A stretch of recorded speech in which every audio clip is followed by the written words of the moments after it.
So I went to work on my library, and I now have one of the best. Shoaff recommended a couple of books in particular to get me started. Now, I had a Bible, that's 66 books, so that was a pretty good start, and my parents saw to it that I had a good study of the Bible. But the first book Mr. Shoaff told me to get was the book Think and Grow Rich by Napoleon Hill. If you don't already have it, it's a great one to add to your library. Earl Nightingale has put it on cassette. The title should intrigue you, Think and Grow Rich. I read it several dozen times. Shoaff said repetition is the mother of skill. And if you could have seen my bank account at the time, you would have known I needed lots of that kind of repetition. Some of the ideas in that book made major changes in my life. As I look back now, the book was worth thousands, and I bought it for pennies. I learned a very valuable lesson. There can be a great deal of difference between cost and value. Before I met Mr. Shoaff, I used to ask, how much does it cost? After I met him, however, I soon learned to ask, how much is it worth? I started basing my life on worth instead of cost, and everything changed. So that was one book he recommended, Think and Grow Rich. The next book he recommended I get was a book on nutrition. Shoaff said, study nutrition. Vitality plays an important part in doing well. Some people don't do well because they don't feel well. It's not that they're not intelligent. It's that they're ill. They don't have the fire and the vitality to do well. So he really got on me about nutrition. Now, some of those health books are a bit weird, but you can separate out the weird stuff. There are cassettes on nutrition, too. Remember, don't be a follower. Be a student. Someone says, I read this book. Should I follow? And the answer is no. Read at least 2 books and make up your own mind. Don't be a follower. Be a student. So take care of yourself. There's a Bible phrase that says, many times the spirit is willing, but the body's weak. So you have to work on both. You wake up in the morning and the mind says, let's go get 'em. And the body says, I can't even get out of bed. So work on your health. A person's library of books and cassettes reveals his or her most dominant desires. It's interesting to walk into someone's house and browse through the library. What does your library say about you?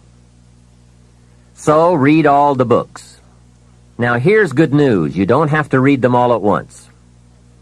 Try this. 2 books a week. In 10 years is 1,000 books. If you read 1,000 books in the next 10 years, do you think they would greatly influence all the dimensions of your life? The answer is, of course. Well, here's what's exciting. It's only 2 books a week. However, I would suggest if you haven't read 2 books a week for the last 10 years, you are about 1,000 books behind. Can you imagine the incredible disadvantage it will be 10 years from now to stride into the marketplace 1,000 books behind? For some confrontations, you won't be a match. And for some opportunities, your knowledge will be too lacking. For some values, your philosophy will be too shallow. Missing skills, missing knowledge, missing insights, missing values, missing lifestyle. It could happen if you don't read the books. Remember, the book you don't read won't help. You can't read too many books, but you can read too few. Now, the next way to learn from others is to listen. Become a great listener. Get around successful people and listen. Listen to what they say, and listen to how they say it. There is something to be said for style as well as content. And never has listening to successful people been easier or less costly than it is today. With cassettes like the one you're listening to now, you can own cassette programs by and about the most successful people in any field. And you can listen to their ideas while you do something else. While driving your car, exercising, getting dressed in the morning, anytime. Listen over and over again until their ideas become your ideas, their inspiration, your inspiration. A lot of the books you're anxious to read, such as Think and Grow Rich, have been condensed and narrated on cassette. Your cassette library of great authors and ideas can be the investment with the greatest return of all. Great cassettes will do more than teach you great ideas. They'll also remind you of the important things you already know but sometimes forget. They'll lift your spirit. They'll keep your mind on what's important, on your goal and how you can achieve it. And what a modest investment for the seeds of fortune. Ideas well written, well spoken, well received, well learned, and well invested can be your driving life force for wealth and happiness. Here's another way to succeed by listening. Choose a really successful person and take him or her out to dinner and listen. Ask questions and listen. If a man is poor, he can really help himself by taking a rich person out to dinner and listening. Spend $50, $60, $80, or $100. Go for the full 9 courses. Start with the hors d'oeuvres. Ask questions. The salad takes 15 minutes. Keep the conversation going. The biggest steak in town takes 45 minutes. Keep it rolling. Ask more questions. Pour on the dessert. Stretch the meal about 2 hours. See, if you get someone successful to eat and talk for 2 hours, he or she may drop ideas in your lap that could change your life. Multiply your income by 2, by 3, by 5. But you're right. Poor people don't usually take rich people out to dinner. That's the problem. The man says if he's rich, let him buy his own dinner. I'm not coming up with any money. And besides, if you worked where I work, by the time you struggle home, it's late. You've got to have a bite to eat, watch a little TV, and get to bed. You can't spend all that time trying to find a rich man to feed. And this man's behind on his installment payments. Behind. He's a good worker, hard worker, sincere. But remember, you can work hard and be sincere all your life and wind up broke and unhappy. You've got to be better than a good worker. You've got to be a good listener. The third way to learn from others is to observe. Watch what successful people do. Here's why. Success leaves clues. Watch how the man shakes hands. People who do well do certain things over and over and over. And if you're clever, you can pick them up. Don't miss anything that could help you change your life for the better. Be a careful observer.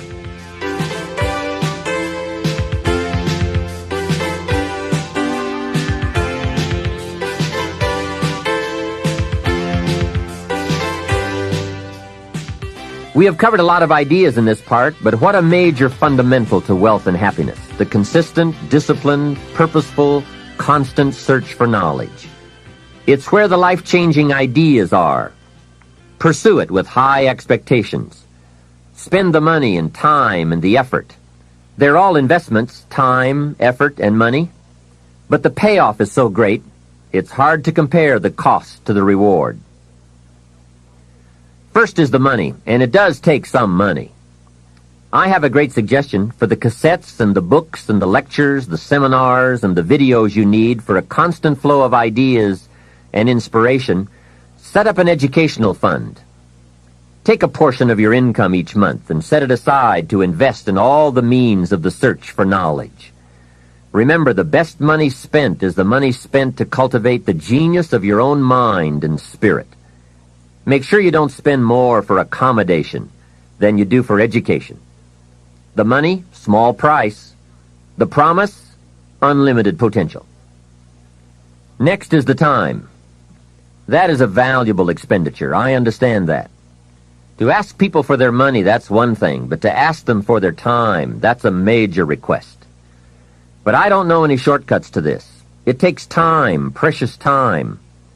The time you spend is that much less time you have to spend. You can get more money, but you can't get more time. However, life has a unique way of rewarding high investment with high return.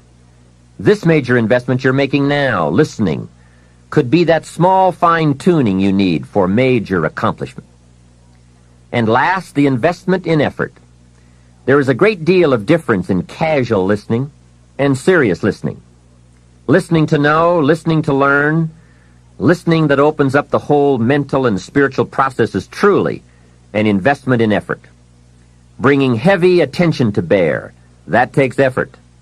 A mental rifle shot to strike the idea target. That takes a great deal of concentrated effort. However, this effort, high-gear mental machinery, is the effort investment that opens the floodgates where ideas can work their magic for you in the marketplace. So, I do not hesitate to ask you to spend in deliberate, consistent fashion the money and the time and the effort. It's an investment that turns on the lights, opens the windows, sharpens the focus, and starts turning wishes into pride and product, wealth, and happiness. Of all the assignments Mr. Schoaf gave me in those early days when we were working together, personal development was probably my most challenging. Some things he taught me I caught on to right away, and some things took longer than I want to admit. This one I've been working on all these years, and I'm certainly not finished. I guess it is a lifetime project, seeing what you can become. Personal development is truly the key to the good life. You see, what you become is far more important than what you get. The most important question to ask on the job is not, what am I getting? The most important question is, what am I becoming? However, it is also true that what you become directly influences what you get. Most of what we have attracted by the person we have become. So here's the great challenge of life. You can have more than you've got because you can become more than you are. That is the great focus of attention for life change. Now, on the other side of the coin it reads, unless you change how you are, you'll always have what you've got. I've discovered that income does not usually exceed personal development.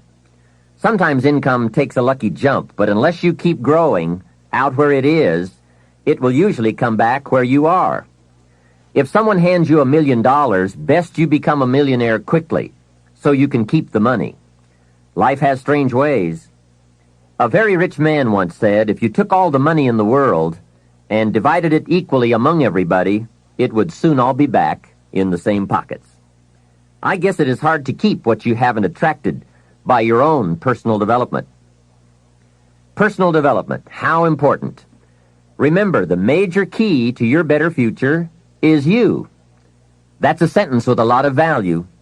I suggest you put it up somewhere for a while where you can see it every day, just to remind you as you put your day together.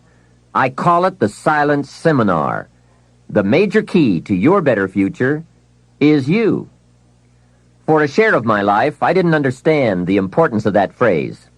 Among a lot of things I didn't understand back in those early days. Back then, some things used to puzzle me. I used to wonder why two people could work for the same company and one make twice as much money. Why would one person be paid $2,000 a month and the other person $4,000 if it was the same company, same product, same service, same training, same weather, same traffic? Maybe they were the same age and went to the same school. Wouldn't that be a puzzle? Why would one person do twice as well? Speaking economically, I know there are many ways to do well, but in this narrow area called compensation, what is the difference? What is the difference between $2,000 and $4,000 a month? And I don't mean $2,000. I could figure that out. Well, back then I tried to figure it out best I could. I thought time makes some of the difference. Some people do better because they have more time. I used to say, Harold ought to do well. He's got a lot of time. If I had all of Harold's time, I could do well. Now, that's got to be dumb, right? You can't get someone else's time. A man once said to me, if I had some extra time, I could make some extra money. I said, then you have to forget it. There isn't any more time. Where would you find any? Hey, when the clock strikes 12 midnight, that's about it. It's over. There isn't any more time. If you insist on finding more than 24 hours a day, they will come and take you away. So if we can't get more time, what could we get that would make the difference in economic results? And the answer is value. Value makes the difference. You can't get more time, but you can become more valuable. So value makes a major difference in how much money you earn. Now, here's a primary lesson in economics. We get paid for value. Bringing value to the marketplace is how we get paid. Whether you work on a job or whether you bring goods and services, We get paid for the value. Now, I know it takes time to bring value to the marketplace, but you don't get paid for the time. You get paid for the value. Mistakenly, the man says, I'm getting $20 an hour. And the correction is, no, not for the hour. If that was true, you could just stay home and have them send you your money. No, you don't get paid for an hour. You get paid for the value you put in an hour.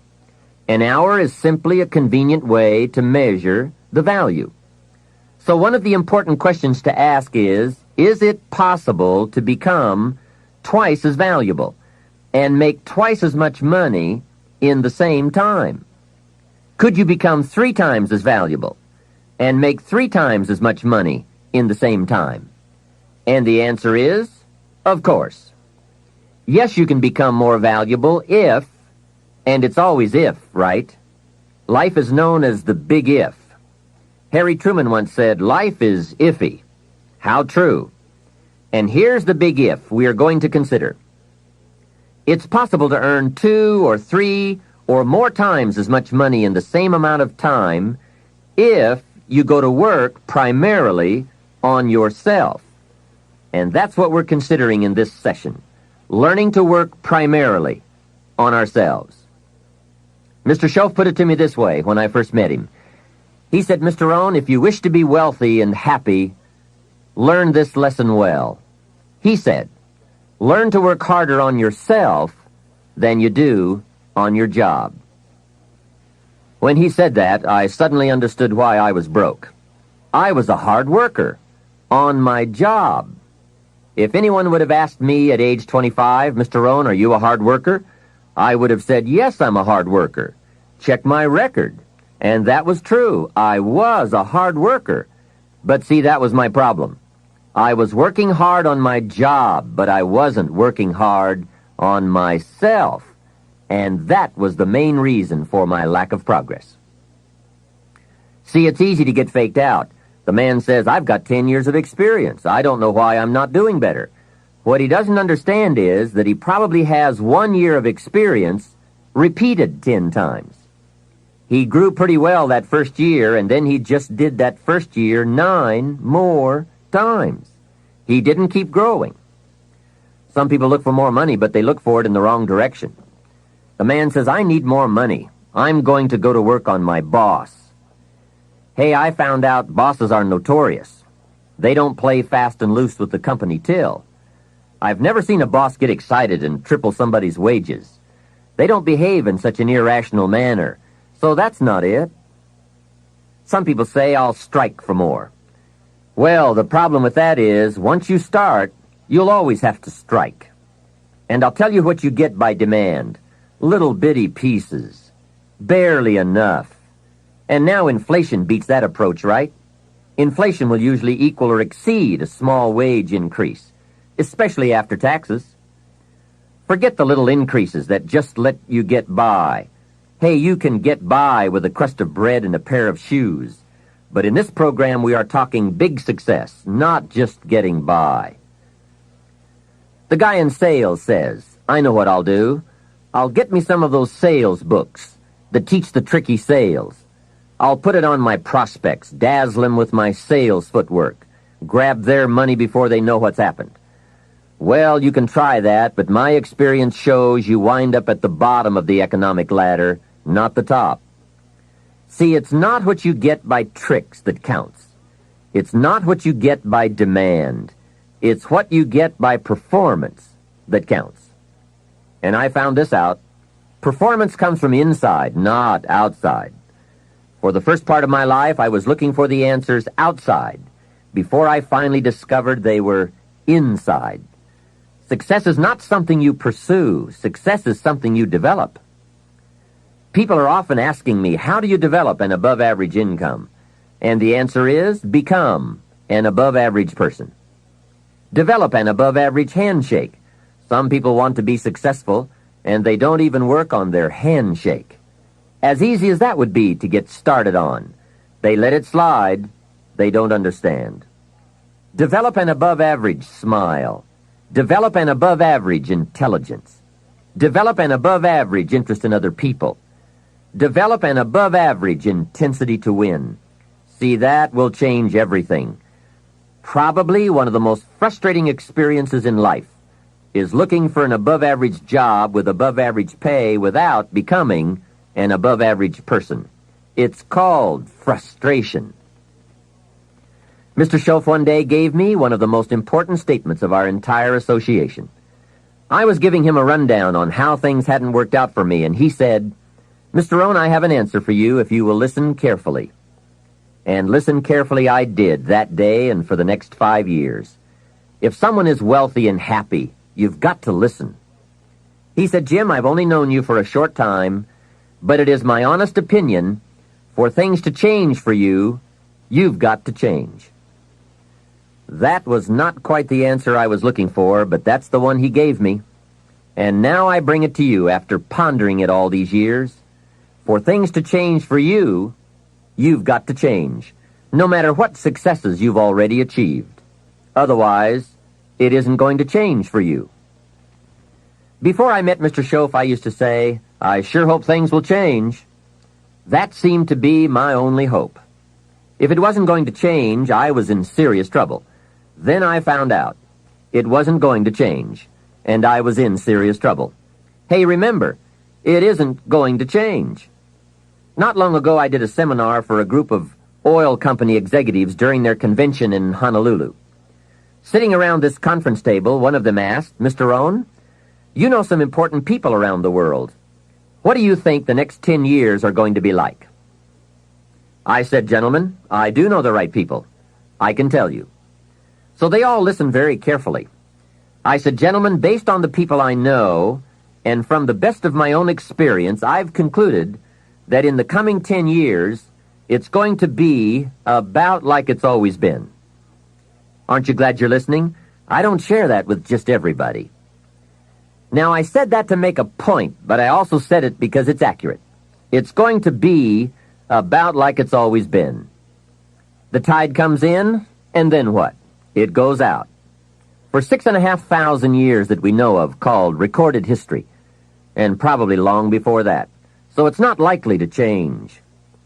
It gets light, and then what? It turns dark for 6,000 years. We are not to be startled by that now. If the sun goes down and the man says, "What's happened? What's happened?" Surely he just got here, I guess. Hey, it always goes down about this time of day. In rotation, the next season after fall is winter. And pray tell, how often does winter follow fall? Every time, without fail, for 6,000 years that we know of. Now, some winters are long and some are short. Some are difficult and some are easy. But they always come right after fall. It isn't going to change.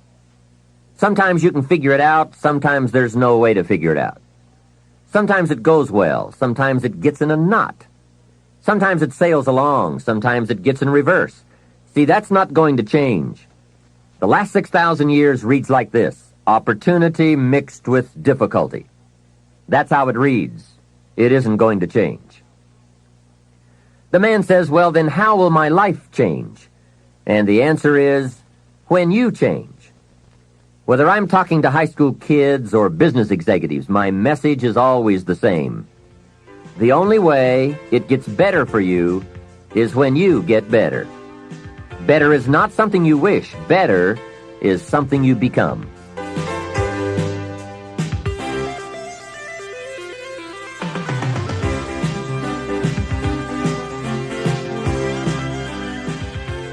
Let me take some time now and give you what I think are the 4 major lessons in life to learn. 4 major lessons. It is so important to study the majors. Have you ever noticed that some people don't do well because they major in minor things? Whatever you do, check at the end of the week, the end of the year, and make sure you're not spending major time on minor things. Otherwise, you will wind up with a below-average life. Now, before I get to the 4 major lessons, here are 2 phrases to consider. First, life and business are like the changing seasons. That's one of the best ways to illustrate life. It's like the seasons that change. Frank Sinatra sings, "Life is like the seasons." Here is the second phrase. You cannot change the seasons, but you can change yourself. Now, with those two key phrases in mind, here are the four major lessons in life to learn. The first is, learn how to handle the winters. They come right after fall, with regularity. Some are long, some are short. Some are difficult, some are easy. But they always come right after fall. Remember, it isn't going to change. Now, there are all kinds of winters, right? The winter when you can't figure it out. The winter when it all goes smash. Wintertime, we call it the winters of your life. One writer called it the winter of discontent. The winter when it turns upside down, when it all goes wrong. There are economic winters, social winters, personal winters, when your heart is smashed into 1,000 pieces. Wintertime, disappointments. Disappointment is common to us all. So learn how to handle the winters. You must learn how to handle the nights. They come right after days. You must learn how to handle difficulty. It always comes after opportunity. You must learn to handle recessions. They come right after expansions. It isn't going to change. So the big question is, what do you do about the winters? Well, you can't get rid of January simply by tearing it off the calendar. But here's what you can do. You can get stronger, you can get wiser, and you can get better. Make a note of that trio of words, stronger, wiser, better.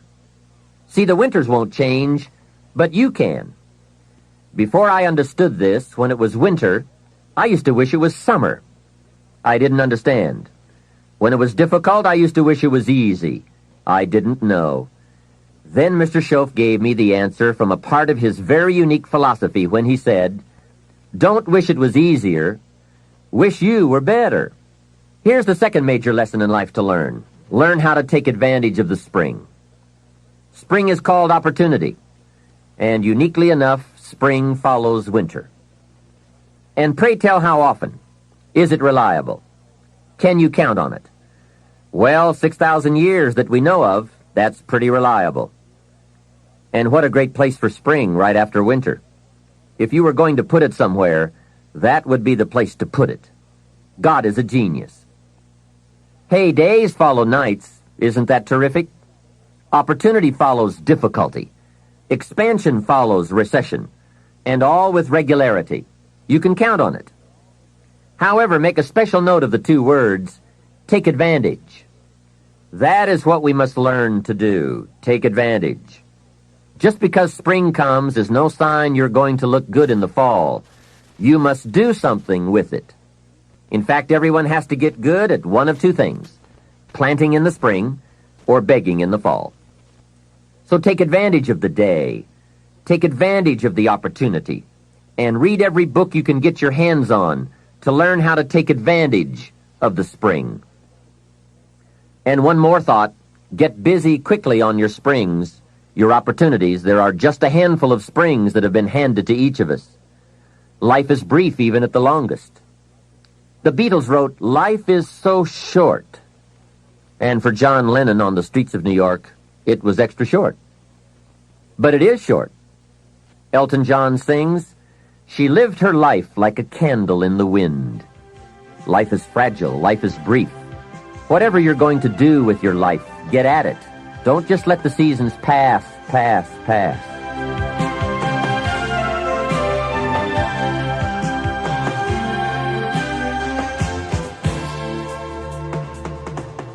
The third major lesson in life to learn is, learn how to nourish and protect your crops all summer.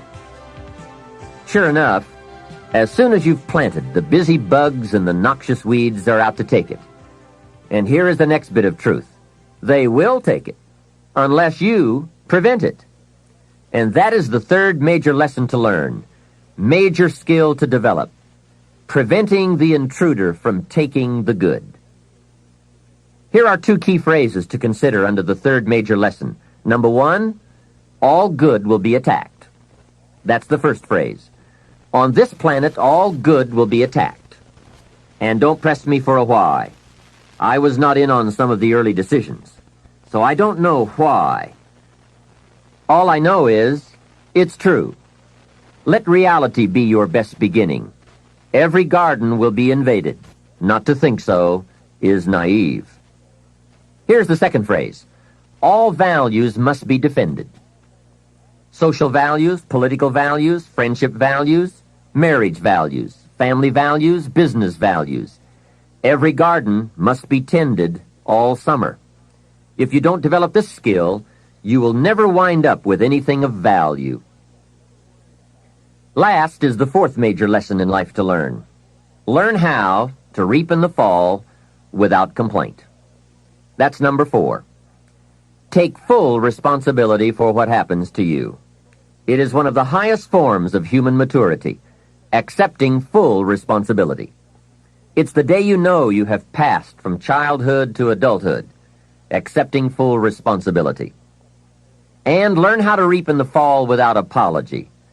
Without apology if you have done well, and without complaint if you have not. That's the best of human maturity. I'm not saying it's easy. I'm saying it's the best. Now, I used to have some problems in this area, way back in those early days. I used to have this list of reasons why I wasn't doing well. To explain, right? Otherwise, you're going to look bad. I used to have this funny list called Reasons for Not Looking Good. I really did.